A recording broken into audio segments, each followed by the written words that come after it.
કેનેડામાં એક રેસ્ટોરન્ટમાં વેટર અને સર્વન્ટની નોકરી માટે લાંબી લાઈનો લાગી છે. 2 દિવસમાં અંદાજે 3,000થી વધુ લોકોએ અરજી કરી છે. આ કેનેડાના વડાપ્રધાન જસ્ટિન ટ્રુડોના કાર્યકાળ દરમિયાન વધતી બેરોજગારી તરફ ઇશારો કરે છે. ઉપરાંત તે ભારતીયો માટે ચિંતાજનક છે, જેઓ અભ્યાસ માટે કેનેડા જવા અથવા નોકરી મેળવવાનું સપનું જોતા હોય છે, કારણ કે વેટર અને સર્વન્ટની નોકરી માટે લાંબી લાઈનોમાં ઊભેલા મોટાભાગના લોકો ભારતીય છે. કેનેડાના બ્રેમ્પટનમાં આવેલી તંદૂરી ફ્લેમ નામની રેસ્ટોરન્ટે વેટર અને સર્વન્ટની નોકરીઓ માટે હાયરિંગ શરૂ કર્યું હતું. રેસ્ટોરન્ટના એક્ઝિક્યુટિવ મેનેજર ઇન્દીપ કૌરે એક મીડિયા ચેનલને કહ્યું કે અમને લાગે છે કે 2 દિવસમાં 3,000 ઉમેદવાર ઇન્ટરવ્યૂ માટે આવી શકે છે, કારણ કે પહેલા દિવસે પણ ઘણી ભીડ હતી અને લાંબી લાઈન હતી.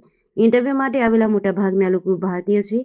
સોશિયલ મીડિયા પ્લેટફોર્મ એક્સ પર પોસ્ટ કરતા એક યુઝર રમનદીપ સિંહ માન લખ્યું કે કેનેડામાં રોજગારીની ભયંકર પરિસ્થિતિ અને જીવન નિર્વાહની વધતી કિંમતે કેટલાક લોકો માટે જીવન નરક બનાવી દીધું છે. સોનેરી સપના સાથે કેનેડા જતા વિદ્યાર્થીઓએ ગંભીર આત્મનિરીક્ષણની જરૂર છે.